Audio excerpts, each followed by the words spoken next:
ਸਤਿ ਸ਼੍ਰੀ ਅਕਾਲ। ਤੁਸੀਂ ਜੁੜੇ ਹੋਏ ਹੋ ਪੰਜਾਬੀ ਰੇਡੀਓ ਯੂਐਸਏ ਦੇ ਨਾਲ ਤੇ ਮੈਂ ਹਾਂ ਪ੍ਰਵੀਨ ਸ਼ਰਮਾ ਲੈ ਕੇ ਹਾਜ਼ਰ ਹਾਂ ਪ੍ਰੋਗਰਾਮ ਖਬਰ ਤੇ ਨਜ਼ਰ। ਪੰਜਾਬੀ ਰੇਡੀਓ ਯੂਐਸਏ ਨੂੰ ਇਸ ਵੇਲੇ ਤੁਸੀਂ ਏਐਮ ਐਫਐਮ ਸਟੇਸ਼ਨਸ ਦੇ ਨਾਲ ਰੇਡੀਓ ਸੈੱਟ ਤੇ ਨੈੱਟ ਤੇ ਮੋਬਾਈਲ ਐਪ ਤੇ ਸੋਸ਼ਲ ਮੀਡੀਆ ਪਲੇਟਫਾਰਮਸ ਤੇ ਵੀ ਫੇਸਬੁੱਕ ਯੂਟਿਊਬ ਤੇ ਵੀ ਦੇਖ ਰਹੇ ਹੋ ਸੁਣ ਰਹੇ ਹੋ। ਸਾਰੇ ਹੀ ਦਰਸ਼ਕਾਂ ਦਾ ਸਵਾਗਤ ਹੈ। ਅੱਜ ਸਾਲ 2022 ਦਾ 22 ਦੀ ਦਸੰਬਰ ਦੀ 16 ਤਰੀਕ ਹੈ ਤੇ ਦਿਨ ਸ਼ੁੱਕਰਵਾਰ ਹੈ। ਖਬਰਾਂ ਤੇ ਚਰਚਾ ਕਰਨ ਲਈ ਮੇਰੇ ਨਾਲ ਜੁੜ ਚੁੱਕੇ ਨੇ ਪੰਜਾਬ ਤੋਂ ਪੱਤਰਕਾਰ ਮਿੰਟੂ ਗੁਰਸਰੀਆ ਜੀ। ਉਹਨਾਂ ਦਾ ਸਵਾਗਤ ਕਰਦੇ ਹਾਂ। ਪਹਿਲਾਂ ਫੇਰ ਕਰਾਂਗੇ ਖਬਰਾਂ ਤੇ ਚਰਚਾ। ਮਿੰਟੂ ਸਤਿ ਸ਼੍ਰੀ ਅਕਾਲ ਜੀ, ਸਵਾਗਤ ਹੈ ਜੀ ਪੰਜਾਬੀ ਰੇਡੀਓ ਯੂਐਸਏ ਤੇ। ਜੀ ਸ਼ੁਕਰੀਆ ਸਾਰਿਆਂ ਨੂੰ, ਸਤਿ ਸ੍ਰੀ ਅਕਾਲ ਜੀ। ਜੀ ਅੱਜ ਸ਼ੁੱਕਰਵਾਰ ਹੈ ਤੇ ਅੱਜ ਜਦੋਂ ਖਬਰਾਂ ਤੇ ਮਿੰਟੂ ਜੀ ਤਬਸਰਾ ਕਰ ਹਟੇ ਤਾਂ ਉਸ ਤੋਂ ਬਾਅਦ ਇੱਕ ਬ੍ਰੇਕ ਦੇ ਲਈ ਰੁਕਾਂਗੇ ਤੇ ਬ੍ਰੇਕ ਤੋਂ ਪਾਰ ਤੁਹਾਡੇ ਸਵਾਲਾਂ ਵੱਲ ਚੱਲਾਂਗੇ। ਸਟੂਡੀਓ ਦਾ ਨੰਬਰ ਹੈ 408 272 5200। ਮਿੰਟੂ ਜੀ ਨੂੰ ਤੁਸੀਂ ਆਪਣਾ ਸਵਾਲ ਕਰ ਸਕਦੇ ਹੋ, ਪਰ ਪਹਿਲਾਂ ਉਸ ਤੋਂ ਪਹਿਲਾਂ ਖਬਰਾਂ ਤੇ ਆਪਾਂ ਚਰਚਾ ਕਰਾਂਗੇ। ਮਿੰਟੂ ਜੀ ਸ਼ੁਰੂਆਤ ਕਰੀਏ ਭਾਜਪਾ ਸਾਂਸਦ ਪ੍ਰਗਿਆ ਠਾਕੁਰ ਤੋਂ। ਉਹਨੇ ਹੁਣ ਅਪੀਲ ਕਰ ਦਿੱਤੀ ਹੈ ਹਿੰਦੂਆਂ ਨੂੰ ਖਾਸ ਕਰਕੇ ਕਿ ਫਿਲਮ ਦਾ ਬਾਈਕਾਟ ਕਰੋ, ਮਸਲਾ ਉਹੀ ਦੀਪਿਕਾ ਪਾਦੂਕੋਣ ਤੇ ਸ਼ਾਹਰੁਖ ਖਾਨ ਵਾਲਾ। ਦੇਖੋ, ਇਹਨਾਂ ਦੀ ਅਪੀਲ ਨਾਲ ਤੇ ਕੀ ਹੋਣਾ ਹੈ, ਜਿਹਨੇ ਫਿਲਮ ਦੇਖਣੀ ਹੈ ਸੋ ਦੇਖ ਜੀ ਲੈਣੀ ਹੈ, ਜਿਹਨੇ ਨਹੀਂ ਦੇਖਣੀ ਨਹੀਂ ਦੇਖਣੀ। ਜੀ ਗੱਲ ਇਹ ਹੈ ਕਿ ਦੀਪਿਕਾ ਵੀ ਵੈਸੇ ਜਿੱਧਰ ਨੂੰ ਹੋ ਤੁਰੀ ਉਹ ਠੀਕ ਨਹੀਂ ਹੈ। ਕੁਝ ਲੋਕ ਉਹਦੇ ਤੋਂ ਕਲਾਕਾਰੀ ਦੀ ਵੀ ਉਮੀਦ ਕਰਦੇ, ਉਹ ਆਰਟਿਸਟ ਵੀ ਆ, ਜੀ ਪਰ ਜਿਸ ਤਰ੍ਹਾਂ ਅੱਜ ਕੱਲ ਆਉਣ ਲੱਗ ਪਈ ਆ, ਮੈਨੂੰ ਲੱਗਦਾ ਕਿ ਉਹਨੇ ਵੀ ਸ਼ਾਇਦ ਭਾਂਪ ਲਿਆ ਕਿ ਹੁਣ ਇੱਥੇ ਚੱਲਣਾ, ਇੱਥੇ ਟਿਕਣਾ ਬੜਾ ਮੁਸ਼ਕਿਲ ਹੈ। ਇਸ ਇੰਡਸਟਰੀ 'ਚ ਜਿੰਨਾ ਵੀ ਪੈਸਾ ਆਉਂਦਾ ਕਮਾ ਲਓ। ਇਹਦੇ ਘਰ ਵਾਲੇ ਨੇ ਲੀੜੇ ਲਾ ਘੱਤੇ ਸਨ, ਬਸ਼ਰਮੀ ਤੇ ਇਹਨਾਂ ਵੀ ਮੱਲੀ ਆ। ਜੀ ਪਰ ਮੈਂ ਉਧਰ ਨਹੀਂ ਜਾਂਦਾ ਜਿਹੜਾ ਇਹ ਚੱਲ ਰਿਹਾ ਹੈ। ਮੈਂ ਕਹਿ ਰਿਹਾ ਕਿ ਇੱਕ ਬਤੌਰ ਇੱਕ ਮੰਨ ਲਓ ਕਿ ਆਡੀਅנס, ਮੈਂ ਜੀ ਕਹਾਂ ਕਿ ਫਿਲਮ ਵੇਖਣ ਜਾਣਾ ਤੇ ਕਿਹਨੂੰ ਵੇਖਣ ਜਾਣਾ, ਆਪਾਂ ਕਿਸੇ ਕਲਾਕਾਰ ਦੀ ਕਲਾ ਨੂੰ ਵੇਖਣ। ਜੀ ਪਰ ਕਲਾ ਤਾਂ ਕੀ ਹੈ, ਉੱਥੇ ਤੇ ਹੋਰ ਹੀ ਕੁਛ ਚੱਲਣ ਡਿਆ ਅੱਜ ਕੱਲ। ਖੈਰ, ਉਹ ਤੋਂ ਬਾਅਦ ਇਹ ਮੇਰੇ ਜ਼ਿਆਤੀਗਤ ਆਪਦੇ ਵਿਅਕਤੀਗਤ ਵਿਚਾਰ ਨੇ ਜੀ ਕਿ ਜਿਸ ਤਰ੍ਹਾਂ ਦੀਪਿਕਾ ਵਰਗੀ ਐਕਟਰੈਸ ਅੱਜ ਕੱਲ ਚੱਲ ਰਹੀ ਆ, ਉਹਨੂੰ ਮਾੜਾ ਜਿਹਾ ਸੋਚਣਾ ਚਾਹੀਦਾ, ਕਿਉਂਕਿ ਇੱਕ ਹੁੰਦਾ ਬੋਲਡਨੈਸ, ਹਾਂਜੀ ਇੱਕ ਹੁੰਦਾ ਬਿਲਕੁਲ ਭੱਦਾਪਣ, ਜੀ ਅਸ਼ਲੀਲਪਨ ਤੇ ਆ ਜਾਣਾ ਤੁਸੀਂ। ਤਾਂ ਖੈਰ ਉਹ ਵੱਖਰਾ ਵਿਸ਼ਾ ਹੈ। ਇੱਥੇ ਨਰੰਗੀ ਰੰਗ ਨੂੰ ਲੈ ਕੇ ਇਹਨਾਂ ਨੇ ਸਿਆਪਾ ਪਾ ਛੱਡਿਆ। ਪਰ ਮੈਂ ਹੁਣ ਕੀ ਦੱਸਾਂ ਤੁਹਾਨੂੰ, ਇਹਨਾਂ ਦਾ ਇੱਕ ਹੈਗਾ ਨਿਰੋਹਾ ਆਗੂ ਹੈ ਭਾਜਪਾ ਦਾ। ਜੀ ਜੀ ਨਿਰੋਹਾ ਬਹੁਤ ਵੱਡਾ ਇਹਨਾਂ ਦਾ ਆਗੂ ਹੈ ਤੇ ਭਾਜਪਾ ਦੇ ਵਿੱਚ ਉਹ ਸ਼ਾਮਲ ਹੋ ਗਿਆ ਸੀਗਾ। ਜੀ ਹੁਣ ਉਹ ਜਿਹੜਾ ਨਿਰੋਹਾ ਹੈ, ਭੋਜਪੁਰੀ ਗਾਇਕ ਵੀ ਰਿਹਾ, ਅਭਿਨੇਤਾ ਵੀ ਰਿਹਾ, ਸਾਰਾ ਕੁਛ ਹੈਗਾ। ਭਾਰਤੀ ਜਨਤਾ ਪਾਰਟੀ ਜੁਆਇਨ ਕਰ ਜਾਂਦਾ, ਮੈਂਬਰ ਹੈ ਲੋਕ ਸਭਾ ਦਾ। ਜੀ ਉਹਦੀ ਇੱਕ ਫਿਲਮ ਆ, ਉਸ ਫਿਲਮ ਦੇ ਵਿੱਚ ਰਾਤ ਦਾ ਇੱਕ ਸੀਨ ਆ ਜੀ ਮੰਜੇ ਦਾ। ਹੁਣ ਮੈਂ ਕੀ ਸਮਝਾ ਰਿਹਾ, ਤੁਸੀਂ ਸਮਝ ਚੁੱਕੇ ਹੋਗੇ। ਜੀ ਜੀ ਤੇ ਉਹਦੇ ਚ ਸੰਤਰੀ ਸਾੜੀ, ਉਹੀ ਨਰੰਗੀ ਜਿਹਨੂੰ ਭਗਵਾ ਕਹਿੰਦੇ ਨੇ। ਜੀ ਕਿਉਂਕਿ ਆਪਾਂ ਫਿਲਮ ਦੇ ਲਿਹਾਜ਼ ਨਾਲ ਦੇਖੀਏ ਤਾਂ ਸੰਤਰੀ ਕੱਪੜੇ ਹੁੰਦੇ ਆ। ਜੀ ਜੀ ਤੇ ਉਹ ਜੋ ਉੱਥੇ ਹੋ ਰਿਹਾ ਉਸ ਗਾਣੇ ਦੇ ਵਿੱਚ, ਖਟੀਆ ਗਾਣਾ, ਜਿਹਨੇ ਵੀ ਲੱਭਣਾ ਜਾ ਕੇ YouTube ਤੋਂ ਲੱਭ ਲਓ, 2-4 ਮਿੰਟ ਅੱਖਾਂ ਤੱਤੀਆਂ ਕਰਨ ਵਾਲਾ ਗਾਣਾ ਹੀ ਆ ਉਹ। ਪਰ ਉਹਦੇ ਚ ਸਾਫ਼ ਤੌਰ ਤੇ ਹੈ ਕਿ ਕਿਸੇ ਨੂੰ ਕੋਈ ਢਿੱਡ ਪੀੜ ਨਹੀਂ ਹੋਈ। ਪ੍ਰਿਯੰਕਾ ਤੋਂ ਲੈ ਕੇ ਅਨੁਸ਼ਕਾ ਤੱਕ ਸਾਰਿਆਂ ਨੇ ਇਹ ਕਲਰ ਪਾਇਆ ਹੋਇਆ ਫਿਲਮਾਂ 'ਚ, ਜਦੋਂ ਏਦਾਂ ਬੋਲਡਨੈਸ ਦੀਆਂ ਮਤਲਬ ਕਿ ਹੱਦਾਂ ਪਾਰ ਕਰਦੇ ਨੇ ਇਹ ਐਕਟਰੈਸ ਲੋਕ। ਤੋ ਇਹ ਖਾਸ ਤੌਰ ਤੇ ਪਠਾਨ ਤੇ ਜਾਂ ਕਹੀਏ ਕਿ ਸ਼ਾਹਰੁਖ ਖਾਨ ਦੇ ਨਾਲ ਜੁੜਿਆ ਹੋਣ ਕਰਕੇ ਮਾਮਲਾ ਇੱਥੋਂ ਤੱਕ ਗਿਆ। ਹੁਣ ਇਹ ਸਾਧ ਵੀ ਪ੍ਰਗਿਆ ਆ ਗਈ, ਇਹਦਾ ਵੀ ਮਤਲਬ ਕਿ ਨਹੀਂ ਲੱਗਿਆ ਜੀ ਕਿ ਮੈਂ ਵੀ ਜਾਵਾਂ ਹੁਣ ਵਿਵਾਦ ਦੇ ਵਿੱਚ ਕੁੱਤਾ। ਇਹਨੇ ਕਹਿ ਦਿੱਤਾ ਕਿ ਬਈ ਹਿੰਦੂਆਂ ਨੂੰ ਮੈਂ ਅਪੀਲ ਕਰਦੀ ਹਾਂ ਕਿ ਬਾਈਕਾਟ ਕਰੋ ਜੀ, ਤੇ ਨਾਲ ਉਹਨੇ ਕਿਹਾ ਕਿ ਇੱਥੋਂ ਦੇ ਸੱਭਿਆਚਾਰ ਦੇ ਨਾਲ ਭਗਵੇਂ ਦਾ ਜਿਹੜਾ ਇਹ ਭੈੜਾ ਪ੍ਰਚਾਰ ਕਰ ਰਹੇ ਆ ਕਿ ਇੱਥੋਂ ਦਾ ਅਨਾਜ ਖਾ ਕੇ ਇੱਥੋਂ ਦਾ ਸੱਭਿਆਚਾਰ ਦੇ ਨਾਲ ਇਹ ਜਿਹੜਾ ਖਿਲਵਾੜ ਕਰ ਰਹੇ ਆ, ਅਜਿਹੇ ਲੋਕਾਂ ਨੂੰ ਮਾਫ ਨਹੀਂ ਕਰਨਾ ਚਾਹੀਦਾ ਜੀ। ਪਹਿਲਾਂ ਹੀ ਵੈਸੇ ਬਹੁਤ ਸਾਰੇ ਇਹਨਾਂ ਦੇ ਲੀਡਰ, ਕੁਝ ਤੇ ਸਾਧੂ ਸੰਤ ਜਿਹੜੇ ਆ ਉਹ ਵੀ ਆ ਚੁੱਕੇ ਆ ਮੈਦਾਨ ਦੇ ਵਿੱਚ। ਇੱਕ ਤੇ ਕਹਿਣ ਡਿਆ ਕਿ ਅੱਗ ਹੀ ਲਾ ਦਿਓ ਥੀਏਟਰਾਂ ਨੂੰ, ਤੇ ਮੈਂ ਕਿਹਾ ਉੱਥੇ ਤਾਂ ਫਿਲਮ 'ਚ ਬੰਦੇ ਵੀ ਬੈਠੇ ਹੋਣਗੇ ਤੇ ਇਹਦੇ ਤੇ ਕੇਸ ਕਰਨਾ ਚਾਹੀਦਾ ਕਿ ਬੰਦਿਆਂ ਨੂੰ ਫੂਕ ਦਿਓ। ਇਹ ਆ ਕਿ ਹੁਣ ਵਿਸ਼ਵ ਹਿੰਦੂ ਪਰਿਸ਼ਦ, ਬਜਰੰਗ ਦਲ, IS ਨਿਆਜ਼ ਖਾਨ, ਨਰੋਤਮ ਮਿਸ਼ਰਾ, ਇਹ ਸਾਰੇ ਮਤਲਬ ਕਿ ਹੁਣ ਤਾਂ ਪੂਰਾ ਕੰਮ ਚੱਲ ਪਿਆ। ਜਾਨੀ ਦੇਖੋ ਕੈਸੀ ਖੇਡ ਚੱਲ ਰਹੀ ਹੈ ਕਿ ਇੱਕ ਬਿਕਨੀ, ਇੱਕ ਬਿਕਨੀ ਇਸ ਵੇਲੇ ਕੌਮੀ ਮੁੱਦਾ ਬਣ ਗਈ ਆ। ਸਮਰਾ ਭਾਸਕਰ ਆ ਜਿਹੜੀ, ਉਹ ਵੀ ਖੁਦ ਪਈ ਆ, ਉਹ ਕਹਿੰਦੀ ਕਿ ਇਹਨਾਂ ਨੂੰ ਲੀੜੇ ਵੇਖਣ ਤੋਂ ਹੀ ਫੁਰਸਤ ਨਹੀਂ ਹੈਗੀ, ਐਕਟਰੀਆਂ ਦੇ ਲੀੜੇ ਦੇਖਦੇ ਰਹਿੰਦੇ ਆ। ਤਾਂ ਇੱਕ ਕੌਮੀ ਮੁੱਦਾ ਬਣ ਗਿਆ ਜਿਹੜਾ ਕਿ ਮੈਂ ਕਹਿੰਦਾ ਕਿ ਬਿਲਕੁਲ ਫਜ਼ੂਲ ਹੈ, ਕੁਛ ਵੀ ਨਹੀਂ ਹੈ, ਕੱਖ ਵੀ ਨਹੀਂ ਹੈ। ਇਸ ਤਰ੍ਹਾਂ ਦੇ ਲੀੜਿਆਂ ਦੇ ਰੰਗ ਜੇ ਤੁਸੀਂ ਵੇਖੋਗੇ ਤੇ ਸੋਨਾਲੀ ਬੇਂਦਰੇ ਦਾ ਇੱਕ ਰੋਮਾਂਟਿਕ ਸੌਂਗ ਹੈ, ਉਹਦੇ ਚ ਜਿਸ ਤਰ੍ਹਾਂ ਦਾ ਬਹੁਜਨ ਸਮਾਜ ਵਾਲਿਆਂ ਦਾ ਝੰਡਾ ਹੁੰਦਾ, ਉਸ ਤਰ੍ਹਾਂ ਦੇ ਕੱਪੜੇ ਆ ਉਹਦੇ। ਅੱਜ ਤੋਂ ਕਈ ਸਾਲ ਪਹਿਲਾਂ ਫਿਲਮ ਆਈ ਹੈ, ਮੈਂ 36 ਫਿਲਮਾਂ ਗਿਣਾ ਸਕਦਾ ਤੁਹਾਨੂੰ, ਉਹਦੇ ਚ ਤੇ ਕਾਮਰੇਡਾਂ ਦੇ ਵੀ ਰੰਗ ਹੈਗੇ ਨੇ ਐਕਟਰਸ ਨੇ ਪਾਏ। तो ये है कि मुद्दा बन गया, और मुद्दा इससे करके बन गया कि पठान हिट नहीं होने देनी, बस गल है जी जी। ਅਗਲੀ ਖਬਰ ਦੇ ਵੱਲ ਵਧੀਆ ਮਿੰਟ ਜੀ ਤੇ ਗੱਲ ਕਰਕੇ ਇਨਸਾਫ ਮੋਰਚੇ ਦੀ। ਇਨਸਾਫ ਮੋਰਚੇ ਦੇ ਵਿੱਚ ਸਰਾਰੀ ਪਹੁੰਚੇ ਨੇ, ਜਿਨ੍ਹਾਂ ਦੇ ਬਾਰੇ ਪਿਛਲੇ ਦਿਨੀ ਚਰਚਾ ਸੀ ਕਿ ਖਬਰ ਕੈਬਨਿਟ ਦੇ ਵਿੱਚ ਰਹਿਣਗੇ ਜਾਂ ਨਹੀਂ। ਹੁਣ ਹੋਰ ਸਮਾਂ ਮੰਗ ਰਹੇ ਆ, ਪਹਿਲਾਂ ਸ਼ਾਇਦ ਸੰਧਵਾ ਮੰਗ ਕੇ ਆਏ ਹੋਰ ਸਮਾਂ। ਹਾਂਜੀ ਦੇਖੋ, ਸਮਾਂ ਮੰਗੀ ਜਾਂਦੇ ਹਾਲ ਦੀ ਘੜੀ, ਸਮਾਂ ਹੁਣ ਸਾਲ ਤੇ ਹੋ ਚੱਲਿਆ ਇਹਨਾਂ ਨੂੰ। ਸਮਾਂ ਮੈਨੂੰ ਤੇ ਲੱਗਦਾ ਕਿ ਗਾਂ 5 ਸਾਲ ਦਾ ਸਮਾਂ ਹੋਰ ਨਾ ਮੰਗ ਲੈਣ ਕਿ 4 ਤੇ ਆ ਦਿਓ, ਸਾਨੂੰ 5 ਹੋਰ ਦੇ ਦਿਓ, ਜਿਹੜਾ ਹਿਸਾਬ ਕਿਤਾਬ ਨਾਲ ਚੱਲਣ ਡਏ ਨੇ। ਤਾਂ ਖੈਰ ਦੇਖੋ, ਇਹ ਉੱਥੇ ਪਹੁੰਚੇ ਇਨਸਾਫ ਮੋਰਚਾ ਚ, ਕਿਉਂਕਿ ਉਹਨਾਂ ਨੇ ਬਠਿੰਡਾ ਅੰਮ੍ਰਿਤਸਰ ਹਾਈਵੇ ਜਾਮ ਕਰ ਦਿੱਤਾ ਸੀਗਾ, ਤੇ ਇਹਨਾਂ ਨੇ ਜਾ ਕੇ ਸਮਾਂ ਮੰਗਿਆ ਕਿ ਬਈ ਸਾਨੂੰ 2 ਮਹੀਨੇ ਦਾ ਸਮਾਂ ਦੇ ਦਿਓ। ਕਹਿੰਦੇ ਕਿ 2 ਮਹੀਨੇ ਦਾ ਕੋਈ ਸਮਾਂ ਨਹੀਂ ਹੈਗਾ, 7 ਜਨਵਰੀ ਤੱਕ ਜੇ ਤੁਸੀਂ ਇਨਸਾਫ ਦਿੱਤਾ ਤੇ ਠੀਕ ਹੈ, ਨਹੀਂ ਤੇ ਅਸੀਂ ਆਪਣਾ ਸੰਘਰਸ਼ ਤੇਜ਼ੀ ਨਾਲ ਵਿੱਢਾਂਗੇ।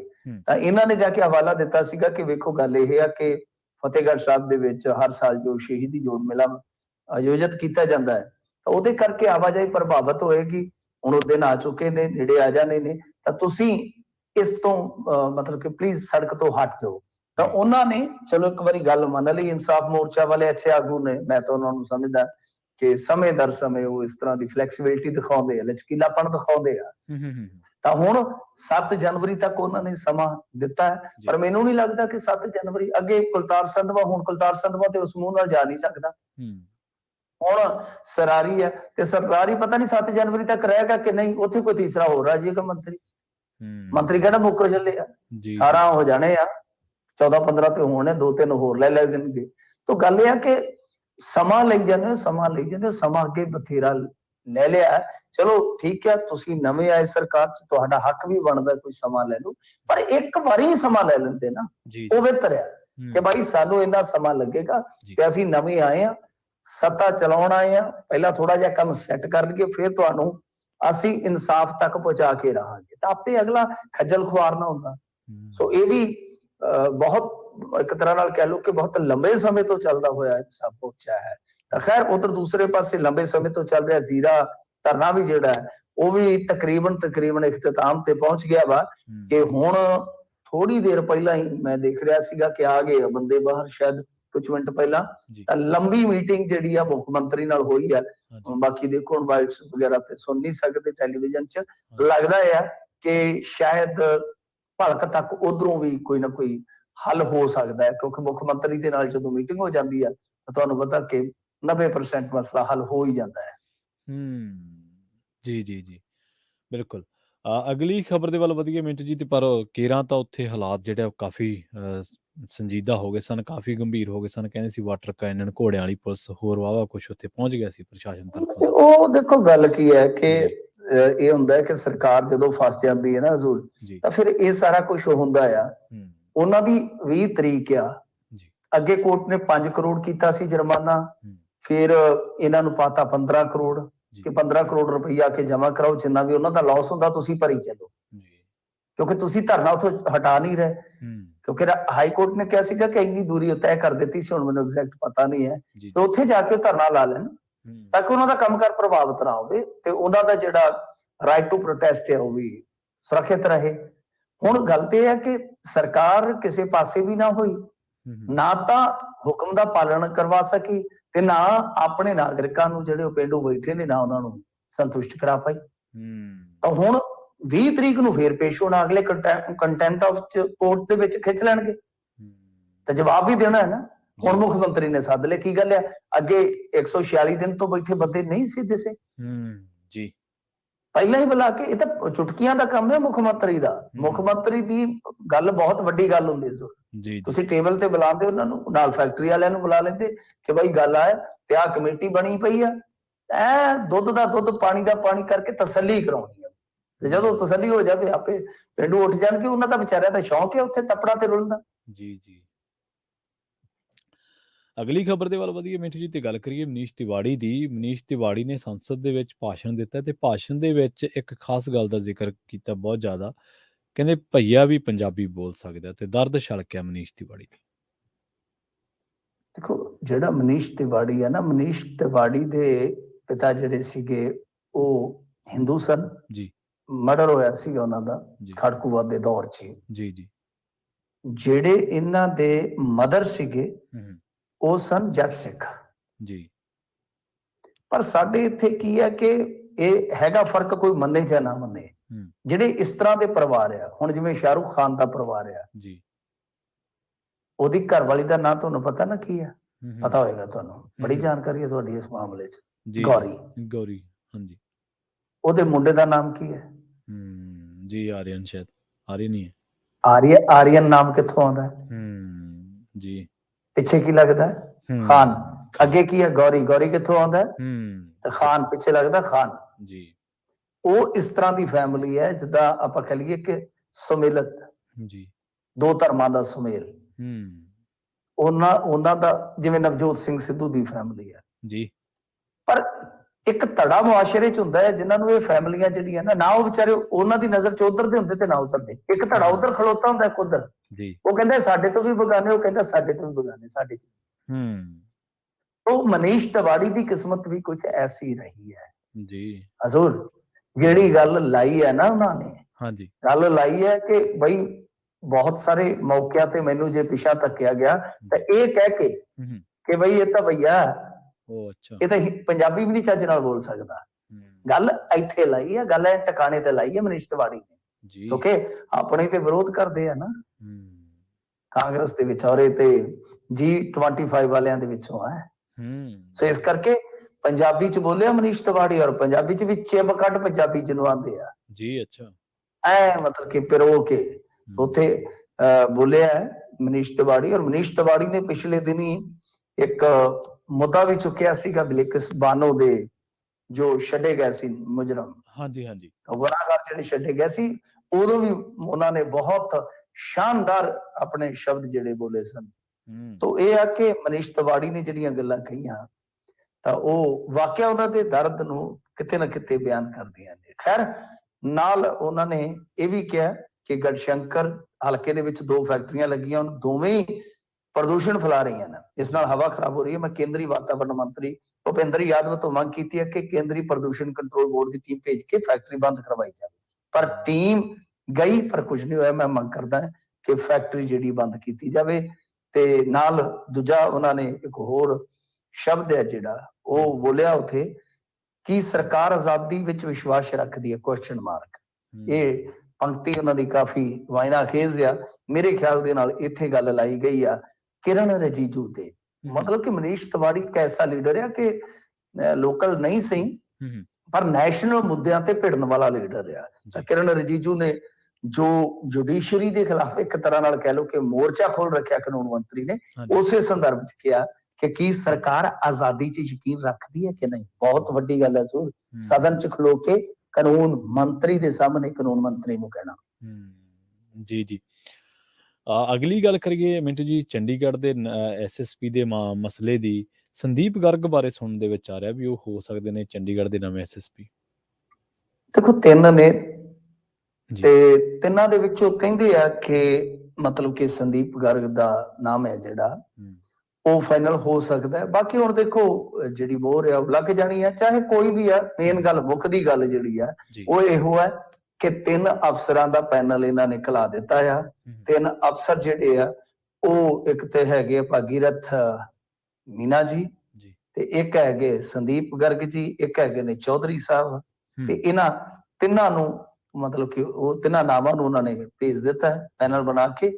ਇਹਦੇ ਚ ਪੰਜਾਬ ਕੈਡਰ ਦੇ 2012 ਬੈਚ ਦੇ ਆ ਸੰਦੀਪ ਗਰਗ, ਫਿਰ 2012 ਦੇ ਹੀ ਆ ਅਖਿਲ ਚੌਧਰੀ ਜਿਨ੍ਹਾਂ ਦਾ ਮੈਂ ਜ਼ਿਕਰ ਕੀਤਾ ਤੇ 13 ਬੈਚ ਦੇ ਆ ਭਾਗੀਰਥ ਮੀਨਾ ਜੀ।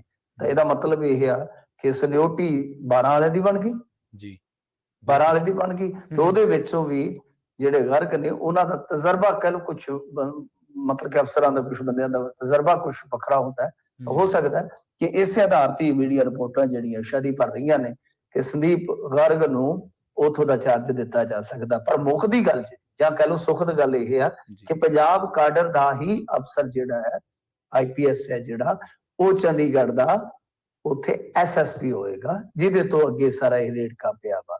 ਬਾਕੀ ਹੁਣ ਕੁਲਦੀਪ ਚਹਿਲ ਦਾ ਕੀ ਹੋਏਗਾ ਕੁਛ ਵੀ ਨਹੀਂ ਸਮਝ ਆ ਰਹੀ ਕਿਉਂਕਿ ਉਹਦੇ ਚ ਇਹਨਾਂ ਨੇ ਕਿਹਾ ਕਿ ਇਹਨੇ ਮਿਸਕੰਡਕਟ ਕੀਤਾ। ਹੁਣ ਸਰਕਾਰ ਸਾਹਮਣੇ ਇਹ ਦੁਬਿਧਾ ਹੋਏਗੀ ਕਿ ਉਹਦੇ ਖਿਲਾਫ ਕਾਰਵਾਈ ਕਰਵਾਈ ਜਾਵੇ ਕਿ ਉਹਨੂੰ ਕੋਈ ਨਵਾਂ ਚਾਰਜ ਦਿੱਤਾ ਜਾਵੇ। ਇਹ ਵੀ ਤੇ ਇੱਕ ਦੁਬਿਧਾ ਹੈ ਨਾ। ਮੇਰੇ ਲਈ ਬੜਾ ਵੱਡਾ ਪ੍ਰਸ਼ਨ ਹੈ ਕਿ ਉਹਨਾਂ ਨੂੰ ਕਿਸ ਪਾਸੇ ਕਰਨਗੇ ਕਿਉਂਕਿ ਮਿਸਕੰਡਕਟ ਦੀ ਰਿਪੋਰਟ ਹੈ ਨਾ ਜੀ।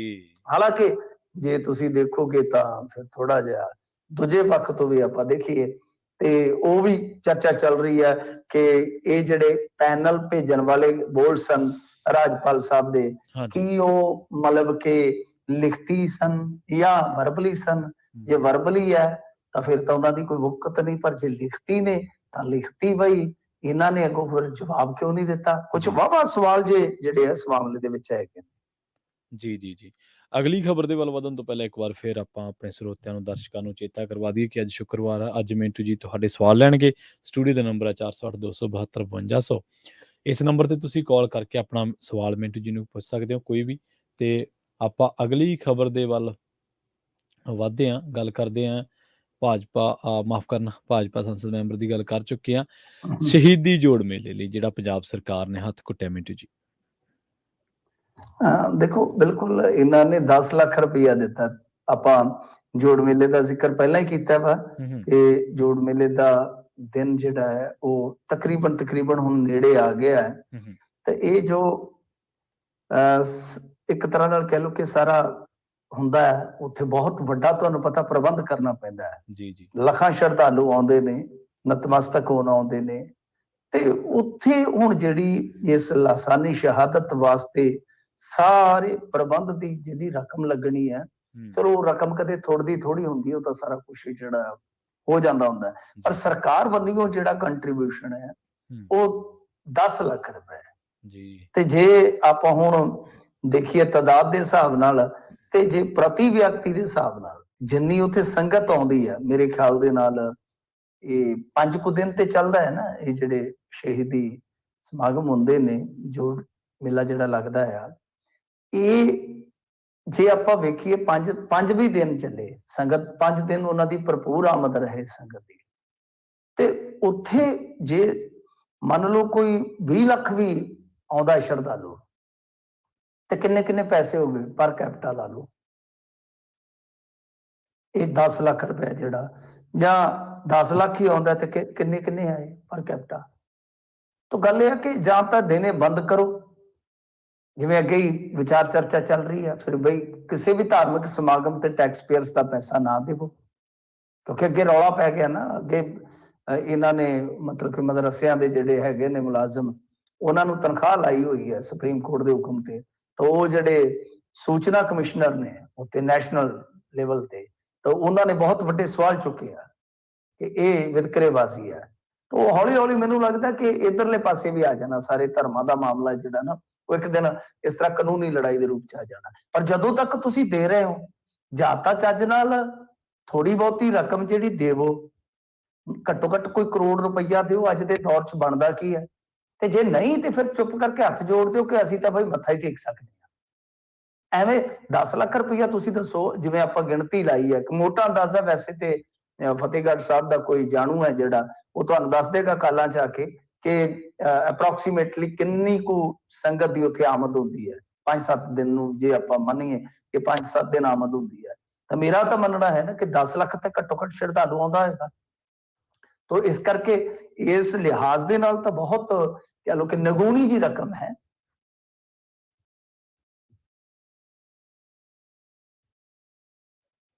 ਹੈਲੋ, ਹਾਂਜੀ, ਅਗਲੀ ਖਬਰ ਦੇ ਵੱਲ ਵਧੀਏ ਮਿੰਟ ਜੀ ਤੇ ਗੱਲ ਕਰੀਏ ਰਾਹੁਲ ਗਾਂਧੀ ਦੇ ਬਿਆਨ ਦੀ। ਰਾਹੁਲ ਗਾਂਧੀ ਨੇ ਹੁਣ ਇਸ ਗੱਲ ਦਾ ਦਾਅਵਾ ਕੀਤਾ ਜਾਂ ਕਹਿ ਲਓ ਕਿਹਾ ਹੈ ਕਿ ਚੀਨ ਸਾਡੇ ਫੌਜੀਆਂ ਨੂੰ ਕੁੱਟ ਰਿਹਾ। ਹਾਂਜੀ ਦੇਖੋ, ਇਹਨਾਂ ਨੇ ਜਿਹੜੀ ਗੱਲ ਕਹੀ ਹੈ ਕਿ ਅਸਲ ਦੇ ਵਿੱਚ ਮਤਲਬ ਕਿ ਏਦਾਂ ਤਾਂ ਨਹੀਂ ਉਹ ਜਿਵੇਂ ਆਪਾਂ ਕਹਿ ਲਈਏ ਕਿ ਐਸੀ ਗੱਲ ਤੇ ਨਹੀਂ ਕਹੀ, ਕਿਉਂਕਿ ਰਾਜਨੀਤਿਕ ਲਿਹਾਜ਼ ਦੇ ਨਾਲ ਕੁਝ ਚੀਜ਼ਾਂ ਜਿਹੜੀਆਂ ਉਹ ਵਲਾ ਕੇ ਕੀਤੀਆਂ ਜਾਂਦੀਆਂ ਹੈ। ਜੀ, ਜੀ। ਇਹਨਾਂ ਨੇ ਜਿਹੜੀ ਗੱਲ ਕਹੀ ਆ ਕਿ ਚੀਨ ਸਾਡੇ ਫੌਜੀਆਂ ਨੂੰ ਮਤਲਬ ਕਿ ਕੁੱਟ ਰਿਹਾ, ਪੀਟ ਰਿਹਾ, ਜਿੱਦਾਂ ਸ਼ਬਦ ਵਰਤਿਆ। ਪਰ ਹਾਂਜੀ। ਉਹ ਤਾਂ ਆਪਾਂ ਕ੍ਰਿਕਟ ਦੇ ਵਿੱਚ ਵੀ ਕਹਿ ਦਿੰਦੇ ਨਾ ਕਿ ਫਲਾਣੀ ਟੀਮ ਪਿੱਟ ਗਈ, ਫਲਾਣੀ ਨੇ ਖੂਬ ਪੀਟਾ। ਤਾਂ ਕਹਿਣ ਦਾ ਮਤਲਬ ਇਹ ਹੈ ਕਿ ਮੇਨ ਗੱਲ ਤਾਂ ਜਿਹੜੀ ਹੈ, ਵੈਸੇ ਤਾਂ ਉਹਨੇ ਸ਼ਬਦ ਇਸਤੇਮਾਲ ਕੀਤਾ ਹੈ ਜੀ। ਜਿਹੜਾ ਕਿ ਇਸ ਟਾਈਮ ਸੁਰਖੀ ਬਣਿਆ ਪਿਆ ਹੈ। ਪਰ ਮੇਰਾ ਮੰਨਣਾ ਹੈ ਕਿ ਕਈ ਵਾਰ ਇਹ ਨਹੀਂ ਹੁੰਦਾ ਕਿ ਆਪਾਂ ਸ਼ਬਦ ਦੇ ਕੋਈ ਇੱਕ ਤਰ੍ਹਾਂ ਦੇ ਮਾਇਨੇ ਕੱਢੀਏ, ਪਰ ਜੇ ਉਹਨਾਂ ਨੇ ਇਹ ਗੱਲ ਕਹੀ ਹੈ ਤਾਂ ਫਿਰ ਤਾਂ ਉਹਨਾਂ ਨੇ ਇੱਕ ਤਰ੍ਹਾਂ ਨਾਲ ਚੈਲੰਜ ਕਰ ਦਿੱਤਾ ਹੈ ਨਾ। ਜੀ, ਜੀ। ਜੋ ਅਬੀਤੇ ਦੀ ਘਟਨਾ ਹੈ, ਜਿੱਥੇ ਇਹ ਦਾਅਵਾ ਕੀਤਾ ਗਿਆ ਔਰ ਦੁਨੀਆ ਵੀ ਉਹ ਜਿਹੜੀ ਉਹ ਵੀਡੀਓ ਹੈ, ਤੁਹਾਨੂੰ ਪਤਾ ਬਹੁਤ ਤੇਜ਼ੀ ਨਾਲ ਵਾਇਰਲ ਹੋਈ ਹੈ, ਜਿਹੜੀ ਸਾਰੀ ਦੁਨੀਆ ਵੇਖ ਕੇ ਤੇ ਚੀਨੀ ਫੌਜੀਆਂ ਦਾ ਅਸ਼ਰ ਜਾਂ ਕਹਿ ਲਓ ਕਿ ਮਜ਼ਾਕ ਜਿਹੜਾ ਹੈ ਬਣਾ ਰਹੀ ਹੈ। ਤਾਂ ਇਧਰ ਇਹਨਾਂ ਨੇ ਤਾਂ ਫਿਰ ਚੈਲੰਜ ਹੀ ਕਰ ਦਿੱਤਾ ਨਾ ਕਿ ਅਰੁਣਾਚਲ ਦੇ ਵਿੱਚ ਇਹ ਜੋ ਕੁਝ ਚੱਲ ਰਿਹਾ ਹੈ, ਮਤਲਬ ਕਿ ਉਹ ਸਾਨੂੰ ਕੁੱਟ ਰਹੇ ਨੇ ਜਾਂ ਕੁਝ ਵੀ ਹੈ। ਤਾਂ ਬਹੁਤ ਇੱਕ ਤਰ੍ਹਾਂ ਨਾਲ ਕਹਿ ਲਓ ਕਿ ਵੱਡਾ ਜਿਗਰੇ ਵਾਲਾ ਬਿਆਨ ਹੈ, ਕਿਉਂਕਿ ਜਿਹੋ ਜਿਹੇ ਸੈਂਟੀਮੈਂਟਸ ਨੇ, ਇਦਾਂ ਦਾ ਬਿਆਨ ਜਿਹੜਾ ਦੇਣਾ ਹੈ ਉਹ ਕੋਈ ਸੌਖਾ ਕੰਮ ਨਹੀਂ ਹੈ। ਵੈਸੇ ਮੈਂ ਤਾਂ ਸੁਣਿਆ ਨਹੀਂ, ਮੈਂ ਕਹਿ ਰਿਹਾ ਨਾ ਕਿ ਕਈ ਵਾਰ ਕੁਝ ਮਾਇਨੇ ਸ਼ਬਦਾਂ ਦੇ ਹੋਰ ਹੁੰਦੇ ਆ, ਪਰ ਜੇ ਇਸ ਸ਼ਬਦ ਨੂੰ ਹੂਬਹੂ ਦੇਖੀਏ ਤਾਂ ਉਹਨਾਂ ਨੇ ਕਿਹਾ ਜ਼ਰੂਰ ਹੈ। ਪਰ ਦੂਜੀ ਗੱਲ ਜਿਹੜੀ ਕੰਮ ਦੀ ਗੱਲ ਕਹੀ ਹੈ, ਵੈਸੇ ਕਿਉਂਕਿ ਤੁਸੀਂ ਦੇਖਿਆ ਹੋਣਾ ਰਾਹੁਲ ਗਾਂਧੀ ਪਿਛਲੇ 4-5 ਜਾਂ ਕੁਝ ਹੋਰ ਲਾ ਲਓ, ਕੋਈ 5-7 ਸਾਲ ਤੋਂ ਇੱਕ ਐਸੇ ਲੀਡਰ ਵਜੋਂ ਤੁਹਾਡੇ ਸਾਹਮਣੇ ਆਏਗਾ ਜਿਨਨੇ ਜਦ ਵੀ ਕੁਝ ਇਸ ਤਰ੍ਹਾਂ ਦੀਆਂ ਟਿੱਪਣੀਆਂ ਕੀਤੀਆਂ ਨੇ ਜਾਂ ਭਵਿੱਖਬਾਣੀਆਂ ਕੀਤੀਆਂ ਨੇ, ਉਹ ਸਹੀ ਸਾਬਤ ਹੋਈਆਂ ਨੇ, ਚਾਹੇ ਕੋਵਿਡ ਨੂੰ ਲੈ ਕੇ ਹੋਵੇ, ਨੋਟਬੰਦੀ ਨੂੰ ਲੈ ਕੇ ਹੋਵੇ। ਤਾਂ ਇਸ ਤਰ੍ਹਾਂ ਦੀਆਂ ਭਵਿੱਖਬਾਣੀਆਂ ਹਮੇਸ਼ਾ ਉਹਦੀਆਂ ਜਿਹੜੀਆਂ GDP ਨੂੰ ਲੈ ਕੇ, ਤਾਂ ਹੁਣ ਉਹਨੇ ਜਿਹੜੀ ਭਵਿੱਖਬਾਣੀ ਕੀਤੀ ਹੈ ਉਹ ਇਹ ਆ ਕਿ ਬਈ ਜਿਹੜਾ ਚੀਨ ਹੈ ਉਹ ਯੁੱਧ ਦੀ ਤਿਆਰੀ ਕਰ ਰਿਹਾ ਹੈ, ਤੁਸੀਂ ਸੁੱਤੇ ਹੋਏ ਹੋ। ਤਾਂ ਵਿਦੇਸ਼ ਮੰਤਰੀ ਦੀ ਯਾਨੀ ਜੋ ਮਤਲਬ ਕਿ ਉਹ ਵੈਸੇ ਤਾਂ ਅੱਜ ਕੱਲ ਦੁਨੀਆ 'ਚ ਫੇਮਸ ਨੇ ਉਹ ਪੂਰੇ ਜੈਸ਼ੰਕਰ ਜੀ, ਪਰ ਇਹਨਾਂ ਨੇ ਵਿਦੇਸ਼ ਮੰਤਰੀ ਤੇ ਵੀ ਸਵਾਲ ਚੁੱਕੇ ਆ। ਤਾਂ ਇਹ ਇੱਕ ਵੱਡੀ ਗੱਲ ਆ ਕਿ ਇਹਨਾਂ ਦੇ ਕੋਲ ਹੁਣ ਕੀ ਸੂਚਨਾ। ਵੈਸੇ ਤਾਂ ਜੇ ਤੁਸੀਂ ਦੇਖੋਗੇ ਤਾਂ LAC ਤੋਂ ਕਹਿੰਦੇ ਕਿ 150 ਕਿਲੋਮੀਟਰ ਤੇ ਉਹਨਾਂ ਨੇ ਪੂਰਾ ਆਪਦੇ 에ਅਰਕ੍ਰਾਫਟ ਵਗੈਰਾ ਜੋ ਵੀ ਬੇੜਾ ਸਾਰਾ ਤਿਆਰ ਕੀਤਾ ਸੀ ਤਵਾਂਗ ਵਾਲੀ ਘਟਨਾ ਤੋਂ ਬਾਅਦ। ਉਹਦੇ ਜਿਹੜੇ ਸੈਟਲਾਈਟ ਵਿਜ਼ੂਅਲ ਵੀ ਹੈ ਉਹ ਸਾਰੇ ਵੀ ਉਪਲਬਧ ਹੋਏ ਨੇ। ਤਾਂ ਕੀ ਮਤਲਬ ਕਿ ਰਾਹੁਲ ਗਾਂਧੀ ਕੋਲ ਠੋਸ ਜਾਣਕਾਰੀ ਹੈ ਕਿ ਚੀਨ ਤਿਆਰੀ ਕਰ ਰਿਹਾ ਹੈ, ਤੇ ਜੇ ਚੀਨ ਤਿਆਰੀ ਕਰ ਰਿਹਾ ਹੈ ਤਾਂ ਉਹ ਭਾਰਤ ਵਾਸਤੇ ਬਹੁਤ ਚਿੰਤਾਜਨਕ ਗੱਲ ਹੈ। ਹਾਲਾਂਕਿ ਮੈਂ ਜਿਵੇਂ ਤੁਹਾਨੂੰ ਦੱਸਿਆ ਕਿ ਆਰਮੀ ਵਾਲਾ ਜਿਹੜਾ ਮਸਲਾ ਹੁੰਦਾ ਉੱਥੇ ਇੰਡੀਆ ਦੇ ਵਿੱਚ ਉਹਦੇ ਨਾਲ ਰਾਸ਼ਟਰਵਾਦ ਜੁੜ ਜਾਂਦਾ ਹੈ। ਤਾਂ ਕਈ ਵਾਰ ਸਿਆਸੀ ਨਫੇ ਨੁਕਸਾਨ ਕਰਕੇ ਕੁਝ ਸਿਆਸਤਦਾਨ ਬੋਲਦੇ ਨਹੀਂ, ਪਰ ਰਾਹੁਲ ਗਾਂਧੀ ਬੋਲਦਾ ਜ਼ਰੂਰ ਹੈ। ਜੀ, ਜੀ। ਮਿੰਟੂ ਜੀ, ਇੱਕ ਬ੍ਰੇਕ ਦੇ ਲਈ ਰੁਕਦੇ ਹਾਂ ਆਪਾਂ। ਬ੍ਰੇਕ ਤੋਂ ਪਾਰ ਦਰਸ਼ਕਾਂ ਦੇ ਸਰੋਤਿਆਂ ਦੇ ਸਵਾਲਾਂ ਵੱਲ ਚੱਲਾਂਗੇ ਜੀ। ਸੋ ਪ੍ਰੋਗਰਾਮ ਦੇ ਵਿੱਚ ਵੇਲਾ ਹੋ ਚੱਲਿਆ ਇੱਕ ਛੋਟੀ ਜਿਹੀ ਬ੍ਰੇਕ ਦੇ ਲਈ ਰੁਕਣ ਦਾ। ਬ੍ਰੇਕ ਤੋਂ ਪਾਰ ਤੁਹਾਡੇ ਸਵਾਲਾਂ ਦਾ ਇੰਤਜ਼ਾਰ ਰਹੇਗਾ। ਤੁਹਾਡੇ ਜਿੰਨੇ ਵੀ ਕਾਲਰ ਜੁੜੇ ਹੋਣਗੇ ਉਹ ਪੇਸ਼ੈਂਸ ਬਣਾ ਕੇ ਰੱਖਿਓ। ਬ੍ਰੇਕ ਤੋਂ ਪਾਰ ਆਪਾਂ ਮਿੰਟੂ ਜੀ ਨੂੰ ਸਵਾਲ ਕਰ ਲਾਂਗੇ। ਸਟੂਡੀਓ ਦਾ ਨੰਬਰ ਹੈ 408 272 5200। ਮਿਲਦੇ ਹਾਂ ਜੀ ਇੱਕ ਸ਼ਾਰਟ ਬ੍ਰੇਕ ਤੋਂ ਬਾਅਦ।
ਬ੍ਰੇਕ ਤੋਂ ਬਾਅਦ ਇੱਕ ਵਾਰ ਮੁੜ ਤੋਂ ਤੁਹਾਡਾ ਸਾਰਿਆਂ ਦਾ ਸਵਾਗਤ ਹੈ ਪ੍ਰੋਗਰਾਮ ਖਬਰ ਤੇ ਨਜ਼ਰ ਦੇ ਵਿੱਚ। ਖਬਰ ਤੇ ਨਜ਼ਰ ਪ੍ਰੋਗਰਾਮ ਦੇ ਵਿੱਚ ਅੱਜ ਸ਼ੁੱਕਰਵਾਰ ਹੈ ਤੇ ਅੱਜ ਤੁਹਾਡੇ ਸਵਾਲ ਲਏ ਜਾਣਗੇ। ਇੱਕ ਵਾਰ ਮੁੜ ਤੋਂ ਮਿੰਟੂ ਗੁਰਸਰੀਆ ਜੀ ਮੇਰੇ ਨਾਲ ਜੁੜ ਚੁੱਕੇ ਨੇ। ਮਿੰਟੂ ਜੀ ਸਤਿ ਸ਼੍ਰੀ ਅਕਾਲ ਜੀ, ਸਵਾਗਤ ਹੈ ਜੀ ਇੱਕ ਵਾਰ ਫਿਰ ਤੋਂ ਬ੍ਰੇਕ ਤੋਂ ਬਾਅਦ। ਜੀ ਸ਼ੁਕਰੀਆ ਸਾਰਿਆਂ ਨੂੰ, ਸਤਿ ਸ਼੍ਰੀ ਅਕਾਲ ਜੀ। ਪ੍ਰੋਗਰਾਮ ਦੇ ਵਿੱਚ ਆਪਾਂ ਕਾਲਰਸ ਦੇ ਵੱਲ ਵੱਧਦੇ ਹਾਂ ਤੇ ਧੰਨਵਾਦ ਉਹਨਾਂ ਕਾਲਰਸ ਦਾ ਜਿਨ੍ਹਾਂ ਨੇ ਪੇਸ਼ੈਂਸ ਬਣਾਈ ਰੱਖਿਆ ਬ੍ਰੇਕ ਦੇ ਦੌਰਾਨ। ਦਪਿੰਦਰ ਸਿੰਘ ਜੀ ਸਤਿ ਸ਼੍ਰੀ ਅਕਾਲ ਜੀ, ਤੁਸੀਂ ਆਨ ਹੋ ਜੀ, ਆਪਣਾ ਸਵਾਲ ਕਰ ਸਕਦੇ ਹੋ। ਹੈਲੋ, ਹਾਂਜੀ ਸਤਿ ਸ਼੍ਰੀ ਅਕਾਲ ਜੀ। ਸਤਿ ਸ਼੍ਰੀ ਅਕਾਲ। ਮੇਰੀ ਆਵਾਜ਼ ਆ ਰਹੀ ਹੈ? ਹਾਂਜੀ ਆ ਰਹੀ ਹੈ ਜੀ।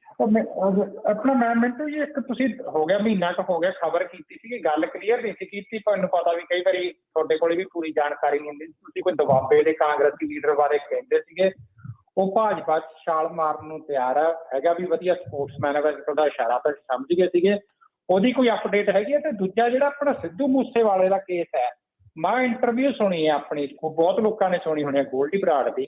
ਮੈਂ ਉਹ 'ਚ ਪੁੱਛਣਾ ਚਾਹੁੰਦਾ ਵੀ ਸਰਕਾਰ ਜਿਹੜੇ ਇਲਜ਼ਾਮ ਗੋਲਡੀ ਬਰਾੜ ਦਾ ਲੋਕੀ ਲਾ ਰਿਹਾ ਵੀ ਸਿੱਧੂ ਮੂਸੇਵਾਲ ਗੈਂਗਸਟਰਾਂ ਨਾਲ ਇਨਵੋਲਵ ਸੀਗਾ ਜਾਂ ਹੋਰ ਕਰਨਾ, ਉਸ ਐਂਗਲ ਤੇ ਇਨਵੈਸਟੀਗੇਸ਼ਨ ਕਰ ਰਹੀ ਹੈ ਕਿ ਸਿਰਫ ਵੀ ਕਿਉਂਕਿ ਉਹਦੇ ਨਾਲ ਹੁਣ ਸਿੰਪਥੀ ਆ ਵੀ ਉਹ ਮਾਰਿਆ ਗਿਆ, ਉਹ ਜੇ ਹੋਇਆ ਵੀ ਉਹ 'ਚ ਕੋਈ ਸੱਚ ਤੇ ਉਹ ਨਸ਼ਰ ਨਹੀਂ ਕਰੂਗੀ ਵੀ ਨਹੀਂ ਉਹ ਤਾਂ ਸਾਰਾ ਕੁਝ ਸਹੀ ਸੀਗਾ? ਜਵਾਬ ਦਿਓ ਜੀ, ਕੱਟਿਓ ਨਾ ਪਲੀਜ਼ ਜੀ। ਹਾਂਜੀ ਹਾਂਜੀ। ਦੇਖੋ ਗੱਲ ਕੀ ਹੈ ਕਿ ਜਿਹੜੀਆਂ ਇਸ ਤਰ੍ਹਾਂ ਦੀਆਂ ਗੱਲਾਂ ਬਾਤਾਂ ਨੇ ਸਾਡੇ ਕੋਲ ਪਹੁੰਚਦੀਆਂ ਰਹਿੰਦੀਆਂ ਨੇ ਸਰ, ਸਾਡੇ ਕੋਲ ਗੱਲਾਂ ਕਰ ਲੈਂਦੇ ਨੇ ਪੋਲੀਟੀਸ਼ੀਅਨ ਇੱਕ ਦੂਜੇ ਦੀਆਂ, ਬਥੇਰਾ ਕੁਝ ਹੁੰਦਾ। ਪਰ ਕੀ ਹੁੰਦਾ ਹੈ ਕਿ ਕਈ ਵਾਰ ਬੰਦੇ ਦਾ ਆਪਣਾ ਕੁਝ ਇਰਾਦਾ ਬਦਲ ਜਾਂਦਾ, ਜਾਂ ਜਿਹੜੇ ਉਹਦੇ ਨਾਲ ਦੇ ਸੰਗਠਨ ਦੇ ਜਾਂ ਕੁਝ ਆਪਣੇ ਬੰਦੇ ਹੁੰਦੇ ਉਹ ਰੋਕ ਲੈਂਦੇ ਆ। ਤਾਂ ਕੋਈ ਨਾ, ਇੰਤਜ਼ਾਰ ਕਰੋ, ਹਾਲੇ ਬਥੇਰਾ ਕੁਝ ਬਣੇਗਾ। ਬਾਕੀ ਜਿਹੜੀ ਆਹ ਗੱਲ ਹੈ, ਦੇਖੋ ਇਹ ਤਾਂ ਹੁਣ ਜੋ ਹੋਣਾ ਸੋ ਹੋਣਾ ਹੈ, ਪਰ ਜੇ ਪਹਿਲਾਂ ਹੋ ਜਾਂਦੀ ਤੇ ਸਹੀ ਨਹੀਂ ਸੀ। ਜਿਸ ਵੇਲੇ ਜੀ ਗੋਲਡੀ ਦਾ ਕਜ਼ਨ ਬ੍ਰਦਰ ਮਰਿਆ ਜੀ, ਉਹਨੂੰ ਕਤਲ ਕੀਤਾ ਗਿਆ। ਹਾਂ ਗੱਲ, ਕਿਉਂਕਿ ਉਹ ਵੀ ਮਿਊਜ਼ਿਕ ਇੰਡਸਟਰੀ ਸੀਗਾ। ਬਹੁਤ ਘੱਟ ਲੋਕਾਂ ਨੂੰ ਪਤਾ ਹੋਏਗਾ, ਉਹ ਵੀ ਇੱਕ ਮਿਊਜ਼ਿਕ ਕੰਪਨੀ ਰਨ ਕਰ ਰਿਹਾ ਸੀਗਾ। ਅੱਛਾ, ਜੇ ਹਾਈ ਗੱਲ ਗਿੱਪੀ ਵਾਰੀ ਹੋ ਜਾਂਦੀ ਜਾਂ ਪਰਮੇਸ਼ ਵਾਰੀ ਹੋ ਜਾਂਦੀ, ਜੀ ਜੇ ਹਾਈ ਗੱਲ ਮਤਲਬ ਕਿ ਜਦਣ ਇਹਨਾਂ ਨੇ ਦੋ ਮਿਊਜ਼ਿਕ ਕੰਪਨੀਆਂ 'ਚ ਇਨਵੈਸਟਰ ਜਿਹੜੇ ਸੀਗੇ ਜਾਂ ਜੋ ਚਲਾ ਰਹੇ ਸੀਗੇ, ਉਹ ਮੁਹਾਲੀ ਪੁਲਿਸ ਨੇ ਫੜ ਕੇ ਪੀਸੀ ਕੀਤੀ ਕਿ ਗੈਂਗਸਟਰਾਂ ਦੇ ਪੈਸੇ ਲੱਗ ਰਹੇ ਨੇ ਕੰਪਨੀਆਂ 'ਚ। ਇਹ ਸਰ ਮੈਂ ਸਾਰੀਆਂ ਰਿਕਾਰਡ ਤੇ ਆਈਆਂ ਗੱਲਾਂ ਕਹਿ ਰਿਹਾ ਤੁਹਾਨੂੰ। ਤੇ ਜੇ ਉਦੋਂ ਹੋ ਜਾਂਦੇ ਤੇ ਸ਼ਾਇਦ ਸਿੱਧੂ ਮੂਸੇਵਾਲੇ ਦੀ ਹੱਤਿਆ ਨਾ ਹੁੰਦੀ।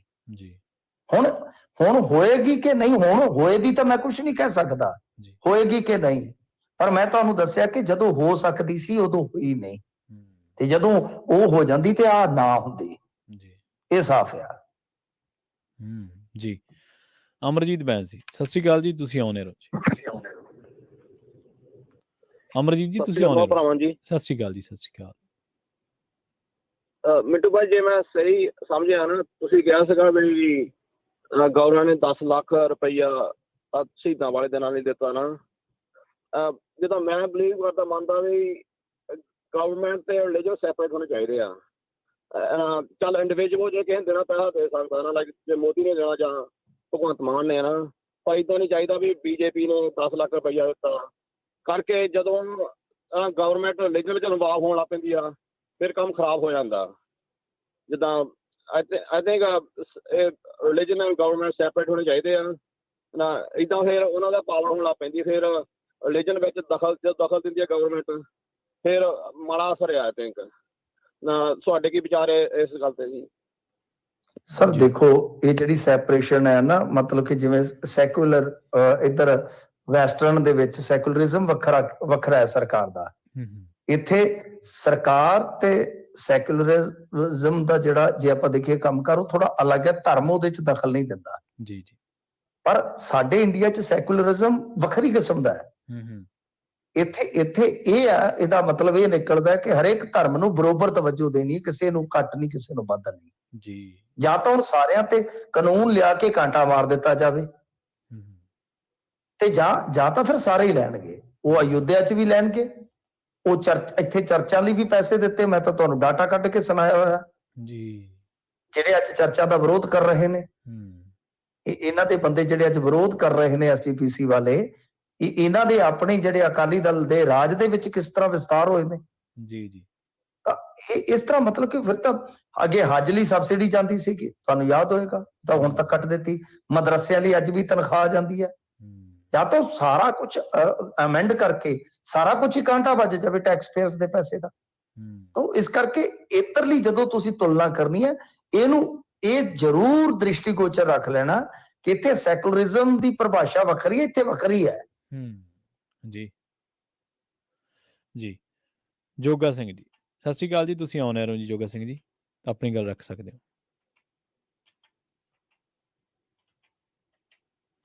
ਜੋਗਾ ਸਿੰਘ ਜੀ, ਤੁਸੀਂ ਆਨ 에ਅਰ ਹੋ ਜੀ। ਸਤਿ ਸ਼੍ਰੀ ਅਕਾਲ।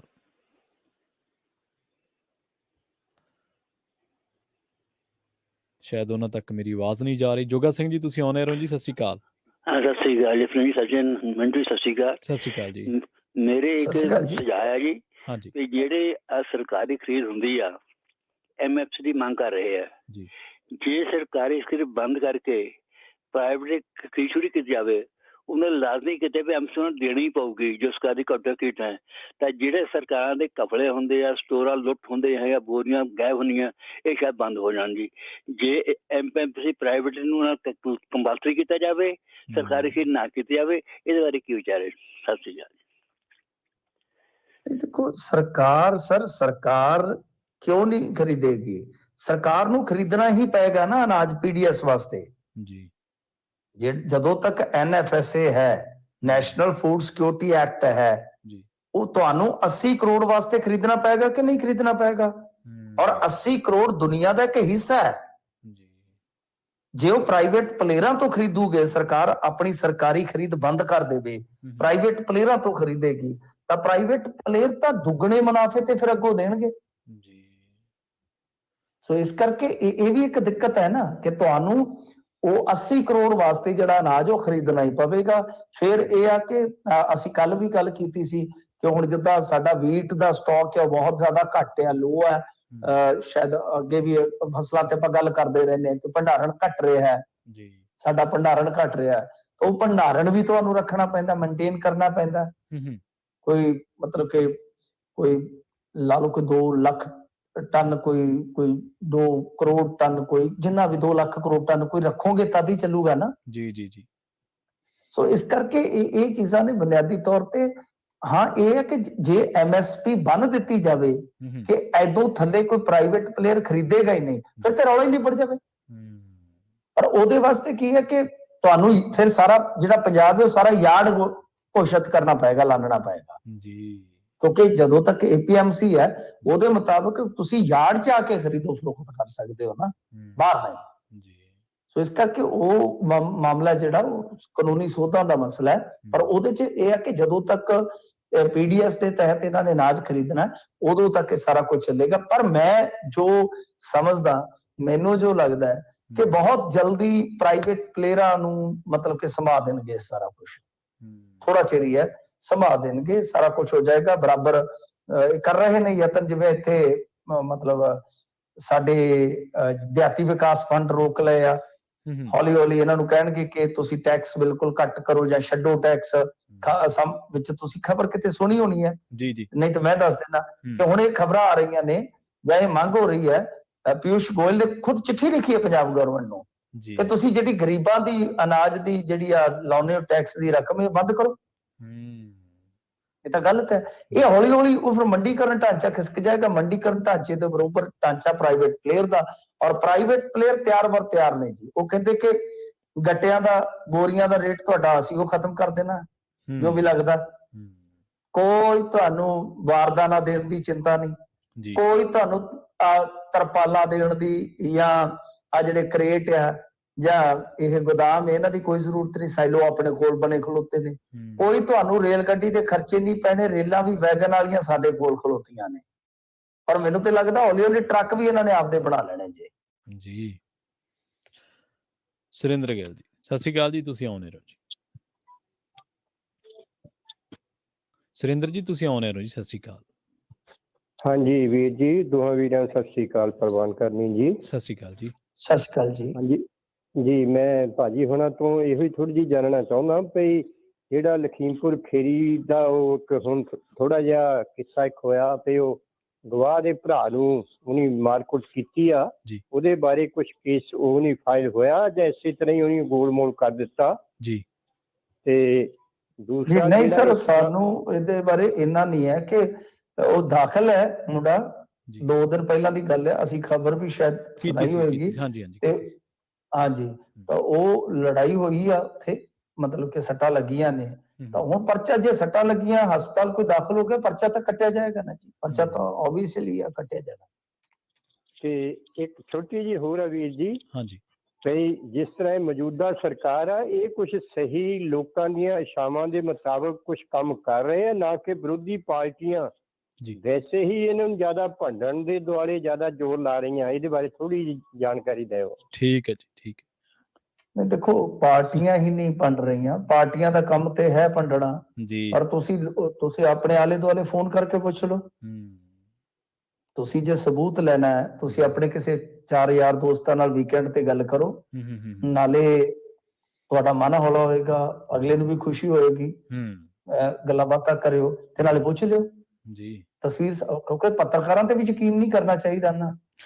ਜੀ ਅਸੀਂ ਵੀ ਇੱਕ ਤਰਫੇ ਹੋ ਸਕਦੇ ਹਾਂ, ਅਸੀਂ ਕਿਹੜਾ ਨਾ, ਮਤਲਬ ਕਿ ਇੱਕ ਜੇ ਸ਼ੱਕ ਹੀ ਕਰਨਾ ਹੋਵੇ ਕਿ ਵੀ ਇਹ ਵੀ ਸਾਰੀ ਦਿਹਾੜੀ ਸਰਕਾਰ ਨੂੰ ਐਵੇਂ ਭੰਡੀ ਜਾਂਦੇ ਆ, ਜੀ ਜੀ ਪਰ ਸਰਕਾਰ ਜੋ ਕਰ ਰਹੀ ਆ ਉਹ ਸਾਰਾ ਮਾੜਾ ਨਹੀਂ, ਤੇ ਜੋ ਸਰਕਾਰ ਕਰ ਰਹੀ ਹੈ ਉਹ ਸਾਰਾ ਚੰਗਾ ਵੀ ਨਹੀਂ ਹੈ, ਪਰ ਜਿਸ ਚੰਗੇ ਦੀ ਉਮੀਦ ਸੀ ਉਹ ਹਾਲੇ ਹੋਇਆ ਵੀ ਨਹੀਂ ਹੈ। ਜੀ ਜੀ ਮੈਂ ਤੇ ਹਮੇਸ਼ਾ ਦੋਏ ਪਾਸੇ ਦੇਖ ਕੇ ਤੇ ਦੋਏ ਪਾਸੇ ਦੱਸ ਕੇ ਖੁਸ਼ ਆ ਕਿ ਭਾਈ ਜਿਹੜਾ ਸਰਕਾਰ ਨੇ ਜੋ ਲੋਕਾਂ ਤੱਕ ਮੈਸੇਜ ਪਹੁੰਚਾਇਆ ਸੀਗਾ, ਜਾਂ ਕਹਿ ਲਓ ਕਿ ਇੱਕ ਯਕੀਨ ਦਵਾਇਆ ਸੀਗਾ ਕਿ ਅਸੀਂ ਇਹ ਕਰਾਂਗੇ, ਉਹ ਹਾਲੇ ਉਹ ਚੀਜ਼ਾਂ ਦਿੱਲੀ ਉਹਦੀ ਦੂਰ ਆ। ਵੈਸੇ ਤਾਂ ਇਹਨਾਂ ਵਾਸਤੇ ਤਾਂ ਦਿੱਲੀ ਬੜੀ ਨੇੜੇ ਆ, ਜਹਾਜ਼ ਤੇ ਚੜ੍ਹ ਕੇ ਮਾਨ ਸਾਹਿਬ 5 ਮਿੰਟਾਂ 'ਚ ਉੱਥੇ ਪਹੁੰਚ ਜਾਂਦੇ ਨੇ, ਪਰ ਉਦਾਂ ਉਹ ਜਿਹੜੀ ਮੰਜ਼ਿਲ ਹੈ ਹਾਲੇ ਦੂਰ ਆ। ਇਹਦਾ ਅੱਜ ਇੱਕ ਚੈਨਲ ਵੀ ਠੋਕਤਾ ਇਹਨਾਂ ਨੇ, ਉਹਨਾਂ ਦੀ ਵੀ ਮੱਜੀ ਠੋਕਤੀ ਵਿਚਾਰਿਆਂ ਦੀ ਜੀ, ਚੱਕ ਕੇ ਪਰਚਾ ਕਰ ਦਿੱਤਾ ਉਹਨਾਂ ਤੇ। ਸੋ ਇਹ ਤੇ ਹਾਲੇ ਇਧਰਲੇ ਪਾਸੇ ਲੱਗੇ ਪਏ ਆ, ਤੇ ਕਹਿੰਦੇ ਆ ਕਿ ਕੋਈ ਗੱਲ ਨਹੀਂ, ਅਸੀਂ ਦੂਜਿਆਂ ਨੂੰ ਪਛਾੜ ਕੇ ਦਿਖਾਵਾਂਗੇ ਤੁਹਾਨੂੰ। ਜੀ ਜਸਬੀਰ ਸਿੰਘ ਜੀ, ਸਤਿ ਸ਼੍ਰੀ ਅਕਾਲ, ਤੁਸੀਂ ਆਉਣੇ ਰਹੋ ਜੀ। ਹਾਂਜੀ, ਸਤਿ ਸ਼੍ਰੀ ਅਕਾਲ ਦੋਨਾਂ ਭਰਾਵਾਂ ਨੂੰ। ਸਤਿ ਸ਼੍ਰੀ ਅਕਾਲ ਜੀ। ਸਤਿ ਸ਼੍ਰੀ ਅਕਾਲ ਜੀ। ਮਿੰਟੂ ਜੀ, ਮੇਰਾ ਸਵਾਲ ਹੈ ਵਾਰਸ ਪੰਜਾਬ ਦੀ ਜਥੇਬੰਦੀ ਦੀ ਸਰਗਰਮੀਆਂ ਬਾਰੇ। ਵੇਖੋ, ਜਦੋਂ ਅਸੀਂ ਕੂਕੇ ਬਾਬਿਆਂ ਦਾ ਇਤਿਹਾਸ ਪੜ੍ਹਨੇ ਆ ਨਾ, ਮੈਂ ਪੜ੍ਹਦਾ ਸੀਗਾ ਤੇ ਸਪਸ਼ਟ ਸੀਗਾ ਕੂਕਿਆਂ ਦੀ ਐਜੂਟੇਸ਼ਨ ਦਾ ਨਿਸ਼ਾਨਾ ਸੀਗਾ ਰਹਿਣ ਨਹੀਂ ਦੇਣਾ ਫਰੰਗੀਆਂ ਦਾ ਹਿੰਦ 'ਚ ਰਾਜ, ਬੜਾ ਤਗੜਾ ਨਿਸ਼ਾਨਾ ਸੀਗਾ, ਤੇ ਉਹਨਾਂ ਨੇ ਫਰੰਗੀਆਂ ਦਾ ਤਖਤ ਹਿਲਾ ਦਿੱਤਾ।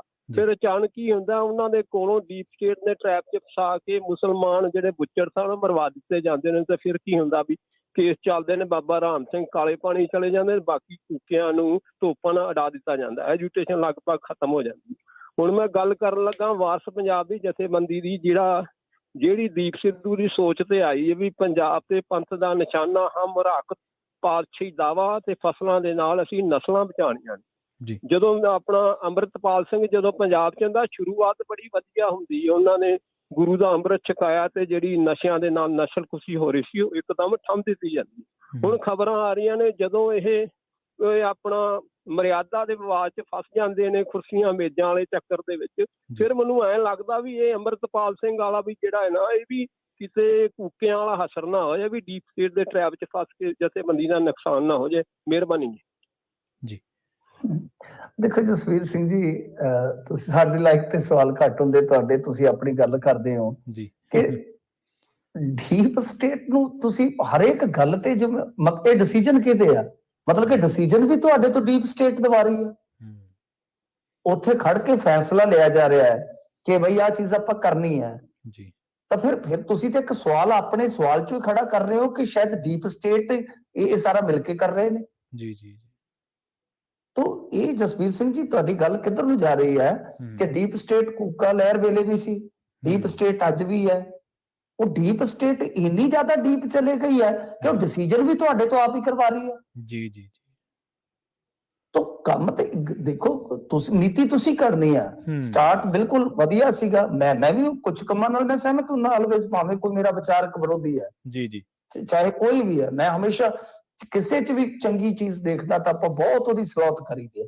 ਮੈਨੂੰ ਬਹੁਤ ਅੱਛਾ ਲੱਗਿਆ, ਅਸੀਂ ਤੇ ਚਲੋ ਹੈਗੇ ਉਹੋ ਜਿਹੇ, ਸਾਨੂੰ ਬਹੁਤ ਅੱਛਾ ਲੱਗਿਆ ਕਿ ਜਿਹੜੇ ਨਸ਼ੇੜੀ ਸੀਗੇ ਉਹ ਵਿਚਾਰੇ ਦਰ ਰੁਲਦੇ ਫਿਰਦੇ ਸੀਗੇ, ਉਹਨਾਂ ਨੂੰ ਗੱਲ ਨਾਲ ਲਾਇਆ, ਇਹਨਾਂ ਨੇ ਗੁਰਸਿੱਖ ਬਣਾਇਆ, ਉਹ ਅੱਛੇ ਨਸ਼ਾ ਛੱਡ ਕੇ ਅੱਛੇ ਮਤਲਬ ਕਿ ਰਸਤੇ ਪਏ ਨੇ, ਚੰਗੀ ਗੱਲ ਹੈ, ਅੱਛਾ ਲੱਗਦਾ, ਜੀ ਜੀ ਬਹੁਤ ਵਧੀਆ। ਪਰ ਜਿਹੜਾ ਤੁਸੀਂ ਹੁਣ ਕਹਿ ਰਹੇ ਹੋ ਕਿ ਜਿਸ ਤਰ੍ਹਾਂ ਹੁਣ ਤੁਸੀਂ ਆਪ ਹੀ ਆਪਣੇ ਸ਼ਬਦਾਂ ਚੋਂ ਕਿਤੇ ਨਾ ਕਿਤੇ ਝਲਕਾਰਾ ਪਵਾਇਆ ਹੈ ਕਿ ਸ਼ਾਇਦ ਉਹ ਗੱਲਾਂ ਤੁਹਾਨੂੰ ਵੀ ਪਸੰਦ ਨਹੀਂ ਆ ਰਹੀਆਂ, ਤੁਸੀਂ ਵੀ ਮਹਿਸੂਸ ਕਰ ਰਹੇ ਹੋ। ਜੀ ਪਰ ਗੱਲ ਇਹ ਹੈ ਕਿ ਉਸ ਡਿਸੀਜਨ ਦਾ ਆਪਾਂ ਕਿਸੇ ਤੇ ਕਿਵੇਂ ਸੁੱਟ ਸਕਦੇ ਆ ਜੋ ਡਿਸੀਜਨ ਜਥੇਬੰਦੀ ਨੇ ਖੁਦ ਲਿਆ ਹੋਵੇ। ਜੀ ਜੀ ਮਿੰਟੂ ਜੀ, ਬਹੁਤ ਬਹੁਤ ਧੰਨਵਾਦ ਤੁਹਾਡਾ ਇਹਨਾਂ ਸਵਾਲਾਂ ਦੇ ਜਵਾਬ ਦੇਣ ਦੇ ਲਈ ਤੇ ਇਹਨਾਂ ਖਾਸ ਖਬਰਾਂ ਤੇ ਖਾਸ ਜਾਣਕਾਰੀਆਂ ਦੇਣ ਦੇ ਲਈ। ਜੀ ਸ਼ੁਕਰੀਆ। ਜੀ ਜੀ, ਸੋ ਪ੍ਰੋਗਰਾਮ ਖਬਰ ਤੇ ਨਜ਼ਰ ਨੂੰ ਆਪਾਂ ਇੱਥੇ ਹੀ ਸਮਾਪਤ ਕਰਾਂਗੇ। ਸਮਾਂ ਇਜਾਜ਼ਤ ਨਹੀਂ ਦਿੰਦਾ। ਪੰਜਾਬੀ ਰੇਡੀਓ USA ਦੀ ਅਗਲੀ ਪੇਸ਼ਕਸ਼ ਪ੍ਰੋਗਰਾਮ ਅਪਡੇਟ ਅਮਰੀਕਾ ਦੇ ਨਾਲ ਨਾਲ ਵਿਸ਼ਵ ਭਰ ਦੇ ਵਿੱਚ ਵਾਪਰੀਆਂ ਅਹਿਮ ਤੇ ਵੱਡੀਆਂ ਘਟਨਾਵਾਂ ਬਾਰੇ ਇਸ ਪ੍ਰੋਗਰਾਮ ਦੇ ਵਿੱਚ ਹੋਣਗੀਆਂ ਖਾਸ ਜਾਣਕਾਰੀਆਂ। ਜੁੜੇ ਰਹੋ ਪੰਜਾਬੀ ਰੇਡੀਓ USA ਦੇ ਨਾਲ। ਤੇ ਆਖਿਰ ਦੇ ਵਿੱਚ ਇੱਕ ਵਾਰ ਫਿਰ ਤੋਂ ਤੁਹਾਨੂੰ ਸਭ ਨੂੰ ਪਿਆਰ ਸਤਿਕਾਰ ਸਹਿਤ ਸਤਿ ਸ਼੍ਰੀ ਅਕਾਲ।